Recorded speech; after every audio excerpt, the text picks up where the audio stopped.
Всем привет из Нижнего Новгорода, это канал Орел без решки. В этом ролике мы с вами прогуляемся по стенам Нижегородского Кремля, а также посмотрим основные достопримечательности этого города.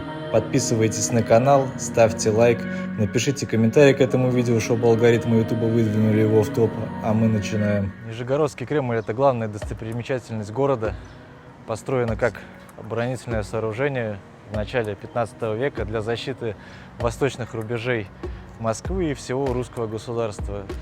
Кремль, кстати, ни разу не был взят врагом. Под стенами этого Кремля в 1612 году земский староста Козьма Минин и князь Дмитрий Пожарский собрали свое ополчение для освобождения Москвы.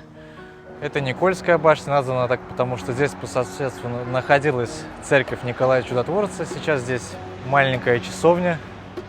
Через эту башню по мосту можно попасть внутрь Кремля, и тут под мостом видно, что раньше здесь была река, два берега, между которыми протекала речка. Это Коромыслова башня Нижегородского Кремля, называется так в честь легендарной девушки с коромыслом. Что это за девушка с коромыслом? Эту легенду придумал главный редактор газеты «Нижегородские известия» в 19 веке, чтобы как-то привлечь внимание, потому что было горожанам скучно читать обычные новости про Нижегородскую губернию. Вот он придумал эти две легенды, чтобы поднять тираж своей газеты. Что это за легенды? По одной легенде, было у строителей такое поверье, что перед началом строительства крупномасштабного объекта нужно принести жертву, желательно молодую и красивую. Вот строителям попалась молодая девушка, которая шла за водой с коромыслом, и ее скинули живьем в ров, который был вырыт для закладки первой башни Нижегородского Кремля.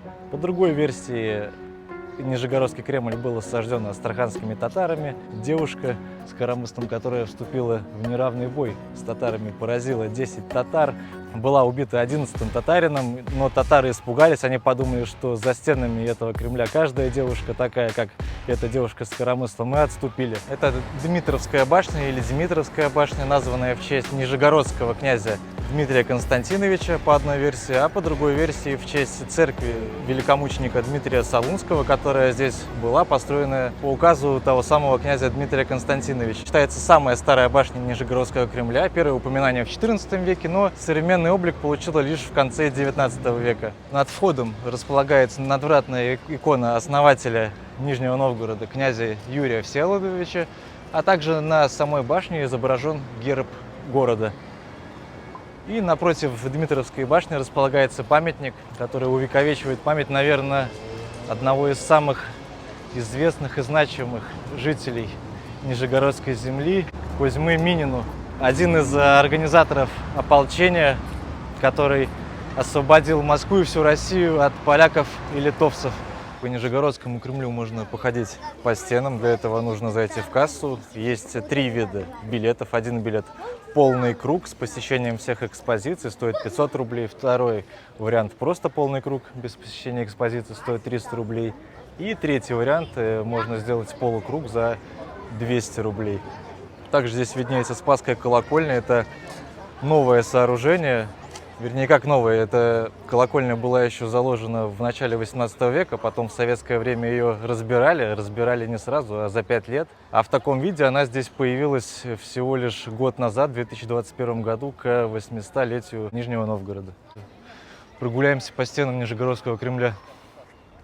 Я взял полный круг, но здесь ты не ходишь так, как хочешь. Вот написано «Начало осмотра», только в ту сторону можно идти. А здесь стоит турникет, и только с этой стороны можно выйти. Нельзя сюда зайти и туда пойти. Здесь так круговое движение организовано. Не в каждом Кремле, который находится в России, есть такая возможность прогуляться по стенам. Например, в Казанском Кремле, в Астраханском нет такой возможности. По этим табличкам можно понять, что здесь находится. Например, это плац Парадная площадь. Площадь была создана для торжеств и парадов по распоряжению императрицы Екатерины II. Кладовая башня служила как складское помещение. Она закрыта для посещения, но в некоторые башни можно зайти, посмотреть экспозицию. Все это доступно при покупке единого билета за 500 рублей, который это все включает в себя. Гуляя по стене, можно посмотреть достопримечательности, которые находятся с внешней стороны Кремля. Они показаны вот таким вот символом. Такой вот здесь глаз и информация. Почаинский овраг. Природный овраг в исторической части Нижнего Новгорода.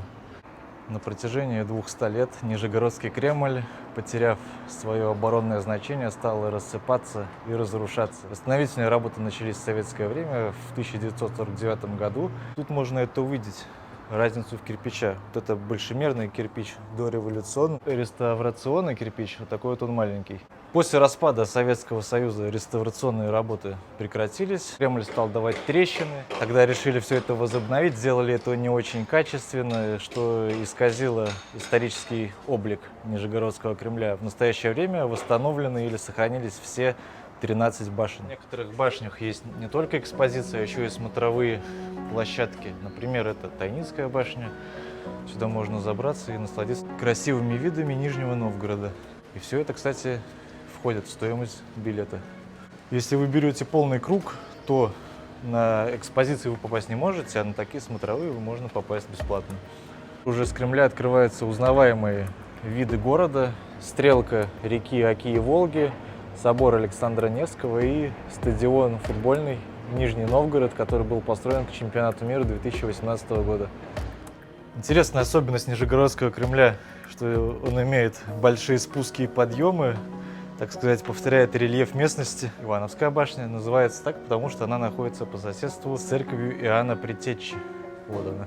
Это Зачатская башня, названа в честь монастыря, женского монастыря одноименного, который раньше здесь находился рядом с этой башней. И у Ивановской башни заканчивается один из маршрутов, вот этот полукруг, самый дешевый, выход отсюда бесплатный. Вот туда выход, а чтобы дальше пройти до полного круга, надо еще раз прикладывать билетик. Это белая башня Нижегородского Кремля. Называется так, потому что нижняя часть башни выложена из белого камня, а остальная часть уже из кирпича. Можно увидеть, как это выглядит башня со всех сторон. Восточный фасад, северный, западный и южный. Вот что сделали к 800-летию города. Обратите внимание, что вход в Белую башню не просто закрыт, а даже замурован. Вот тут был вход. Замуровано всеми видами кирпичей, что остались, видимо, от реставрационных работ. Часть этого кирпича, часть этого, часть вот этого старого дореволюционного. Со стен башни можно увидеть памятник Петру Первому. Правда, он можно увидеть только с одной стороны, с филейной стороны. И отсюда ближе всего уже можно посмотреть на Волгу. Памятник этот был установлен к 300-летию образования Нижегородской губернии по указу этого самого Петра. Находится рядом с Зачатской или Зачатевской башней. Я уже не знаю, как правильно, везде во всех источниках пишут Зачатевская башня, но там написано Зачатская. Я надеюсь, что люди, которые делали эти таблички, проверяли информацию, так что, если что, к ним все претензии. Еще одна смотровая находится на Георгиевской башне. Отсюда можно насладиться видами Чкаловской лестницы. Можно увидеть памятник самому летчику Чкалову, в честь которого эта лестница и названа. Лестница построена в виде восьмерки. В местах пересечения кругов располагается смотровая площадка. Эта лестница была самой длинной до 2010 года, состоит из 560 ступеней. Но сейчас самой длинной лестницей в России считается Митридатская лестница, которая находится в Керчи. Кто не смотрел ролик про Керчь, обязательно посмотрите, ссылка будет где-то здесь, в этом углу. Что еще я хочу сказать? Если у вас мало времени до посещения всех достопримечательностей города, прям очень мало, даже меньше одного дня, несколько часов, можно прогуляться по Кремлевской стене, сделать круг и увидеть все достопримечательности. Плюс это неплохой фитнес, потому что ни много ни мало 2 километра вы пройдете, поднимаясь по крутым лестницам. В общем, полезное занятие и интересное. На территории Нижегородского Кремля находилось множество храмов, но к 21 веку сохранился лишь один. Вот он стоит, Михаило-Архангельский собор, построенный в 16 веке, перестроенный в 17 веке. Этот собор является древнейшим сооружением, которое находится на территории Нижегородского Кремля. В этом соборе находится могила Козьмы Минина. Прямо рядом с собором находится вечный огонь. Если в Москве вечный огонь у кремлевских стен находится, то тут прямо в самом Кремле вечный огонь. Это здание присутственных мест. Интересное здание. С одной стороны вход в филармонию, с другой стороны вход в здание Заксобрания. Рядом с Кремлем установлен памятник Минину и Пожарскому. В 2005 году памятник полностью повторяет московский оригинал, но немного меньшего масштаба. Про Чкаловскую лестницу все знают. А про такую лестницу, как говорил Виталий Кличко, знают не только лишь все, Именно по этой лестнице навигатор предложил идти от Рождественской улицы до Большой Покровской. Зато здесь людей меньше, чем на Чкаловской. Тоже виды неплохие отсюда открываются. Ильинская церковь, Волга, стадион. Чем хуже, чем Чкаловская. Нижний Новгород — это речной порт, в котором останавливаются все корабли, которые ходят в круиз по Волге. Виды здесь, я бы сказал, даже получше, чем с кремлевских стен. Открываются палаты Нижегородского купца Полесова. Такое вот здание, построенное в 17 веке, и по этому зданию можно представить себе, какие дома были в Нижнем Новгороде в 17 веке, как он выглядел. Это здание сохранилось практически в первозданном виде, кроме верхнего этажа деревянного, который сохранить не удалось. И на этом месте находилась усадьба раньше, в которой родился выдающийся русский механик-самоучка Иван Петрович Кулибин. Большая Покровская улица, главная пешеходная улица города, протянулась на 2 километра от памятника Горькому до Дмитровской башни Нижегородского Кремля. Это местный Арбат, много людей, идеальное место для прогулки и фотографий. Это вот красивое здание, которое похоже на замок, это Государственный банк. Нижний Новгород из-за своего удачного расположения на берегах реки Оки и Волги его даже называли карманом России, поэтому здесь приняли решение построить банк. Его начали строить в 1911 году. В наши дни здание используется по своему первоначальному назначению. В нем находится Волго-Вятское главное управление Центрального банка Российской Федерации. На банке красуется символ города, а также двуглавый орел. На Большой Покровской улице находится такое вот интересное здание, доходный дом купца Пальцова. Построен он в 19 веке. В этом здании находился ресторан «Совой». Интересное здание своей архитектурой. Такие вот атланты подпирают стены. Интересно, что атланты как и женского пола, так и мужского. На Большой Покровской улице стоит такой вот вагончик трамвайный. Все потому, что именно в Нижнем Новгороде появились первые в России линии пассажирского трамвая в 1896 году. Ставили этот памятник, я думаю, год назад, когда Нижнему Новгороду исполнялось 800 лет, судя по тому, что там написано 800. На Покровской улице также находится театр. Театр старый, был открыт в 1896 году. И на театре также красуются 2 герба города. В общем, времени у меня мало на Нижний Новгород, поэтому я решил воспользоваться самым быстрым способом, чтобы все осмотреть. Автобус хоп-он, хоп-офф. Он идет по такому маршруту, здесь все написано. Также на карте эти номера все указаны. Билет стоит 1000 рублей. У меня есть билет с ласточки, у меня билет обошелся в 900 рублей. Дают наушники, сюда не вставляются, едешь, слушаешь, получаешь информацию. Это казармы, которые были построены по указу Николая I. Один из его 33 указов, чтобы хоть как-то улучшить облик Нижнего Новгорода, который ему не нравился. Ему нравилась природа Нижнего Новгорода, а застройка ему совершенно не нравилась. Вот она, Чкаловская лестница, а также катер-герой. Здесь одна из остановок. Можно отсюда выйти с этого автобуса и погулять, кому интересно, а можно дальше поехать. Мы едем по Канавинскому мосту. Это самый старый мост в Нижнем Новгороде. Отсюда уже хорошо видно собор Александра Невского. Собор этот разрабатывался несколькими инженерами Санкт-Петербурга. Кем конкретно установить не удалось. Этот собор является одним из самых высоких в России, высота которого составляет 86 метров. Тут рядом с собором памятник самому Александру Невскому. Покрашен собор в такой же цвет, как и сами эти торговые павильоны, в желтый цвет. И справа от собора установлены такие вот металлические конструкции, которые были сделаны на Петербургском металлургическом заводе. Эти металлические павильоны были построены к ярмарке 1896 года. Раньше их было больше, их было 7, они были застеклены. Ярмарка закончилась, все это разобрали, но эти 2 павильона осталось. Они уже проржавели. Но их тут немного окультурили, где-то подварили, где-то подкрасили. Сейчас из этого сделали концертный зал. Это стрелка Нижнего Новгорода. И с этой стрелки Нижний Новгород смотрится совершенно по-другому. Вместе с Кремлем, купеческими домами. Вид открывается потрясающий. Мне больше нравится Нижний Новгород именно с этого ракурса, чем с кремлевских стен, когда ты смотришь на эту стрелку. Отсюда он смотрится лучше. Вот так вот гуляешь по Нижнему Новгороду, по улице Ковалихинской. Тут есть такие вот усадьбы. Это не редкость для этого города. В одной из усадеб родился Алексей Максимович Горький. Поэтому город в советское время назывался Горький. Нижний Новгород — это не только какие-то там культурные достопримечательности. Здесь есть деловой район, здесь есть центр международной торговли, здесь есть большой громадный офис Сбербанка. Здесь также есть концертный зал «Юпитер», в котором выступают российские звезды федерального масштаба, такие как Михаил Шафутинский. Также в этом концертном зале находятся два хороших ресторана, новиковских ресторана «Магадан» и «Сыроварня». Такой вот Москва-Сити в Нижнем Новгороде. Нижегородская соборная мечеть была построена еще в царские времена, в 1915 году по просьбе мусульман. Это единственное дореволюционное здание, которое находится в этом месте. Удивительно, что оно сохранилось. В советское время использовалось, как обычно, как военный госпиталь, детский сад, как склад. Но в 1988 году по многочисленным просьбам мусульман к властям города мечеть вернули верующим. Также с начала открытия здесь работает учебное заведение медресе.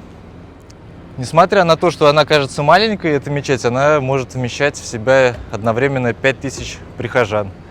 Рядом с этой мечетью находится самая длинная в Европе канатная дорога, куда мы сейчас направимся. Ну, тут можно узнать некоторую информацию про эту станцию. В 2008 году начали проектировать, в 2010 начали строить, а запустили уже в феврале 2012 года. Это грибной канал, тут люди занимаются греблей. И рядом проходит набережная Грибного канала. Да, даже есть трибуна для зрителей, просто наблюдать за соревнованиями по гребле. Вот мы приехали в город Бор по самой длинной канатной дороге, 3661 метр. В этом городе находится стекольный завод, который производит автомобильные стекла для отечественных автомобилей. Также я узнал, здесь есть еще и трубный завод. Поэтому предполагалось, что эта дорога канатная будет как общественный транспорт, куда будут люди добираться на работу, но большей популярностью она пользуется как туристическая какая-то достопримечательность. Неудивительно, что здесь находится завод по производству автомобильных стекол, потому что в самом Нижнем Новгороде есть завод ГАЗ, который производит известный всем жителям России автомобиль «Волга». Вот еще одно доказательство тому, что это больше как общественный транспорт. Есть транспортные карты, льготные карты, которые несколько раз можно прикладывать, проезжать, нежели чем одноразовый билет покупать за 100 рублей. Это больше для туристов. Обратно в Нижний тем же маршрутом. С кабины канатной дороги можно увидеть Печорский Вознесенский монастырь, построенный в XIV веке. Монастырь был разрушен оползнем в конце XVI века. Жертв удалось избежать, но его решили передвинуть на 1 версту вверх. Современный Нижний Новгород — это крупный город, один из городов-миллионников. В городе есть метро, и мы сейчас проедем одну станцию по метромосту. Посмотрим, как здесь выглядит станция метро. Станция метро Горьковская. Вон тут написано, что город основан в 1221 году. Людей немного здесь. Ну и метро маленькое, всего 1,5 ветки. Станция Горьковская конечная, но тут видно, что есть еще 2 станции. Сенный и оперный театр. Они их еще не построили, но планируют строить. Это значит то, что город развивается, это хорошо. Вот есть метромост тоже. Проезжая на метро в Нижнем Новгороде, можно смотреть достопримечательности: Кремль, собор Александра Невского. Через Аку мы проезжаем вот отсюда, вот метромост, вот мы так проезжаем. Это река Ака. Приехали на станцию Московскую. Кстати, на этой станции находится ЖД вокзал, откуда ходят поезда в Москву. Нижегородская ярмарка – это исторический район Нижнего Новгорода, где проводилась крупнейшая в Российской империи ярмарка. Это главное здание ярмарки. Сейчас здесь находится выставка «Россия. Моя история». На средства купечества этой ярмарки и решили воздвигнуть собор Александра Невского, чтобы увековечить память и визит в город Александра II. Также на месте этой ярмарки состоялось событие в 1896 году. Выставка была крупная, всероссийская. И в наши дни наблюдается что-то похожее. Год назад городу исполнилось 800 лет. И к этой дате много чего построили. Построили станцию метро новую, Стрелка планирует еще другие станции построить, много чего отреставрировано, например, в Нижегородском Кремле. Город развивался и город будет развиваться. Канал Орел без решки — это не только прогулки по городам, а также обзоры отелей и ресторанов. Подписывайся на канал, если тебе понравилось это видео.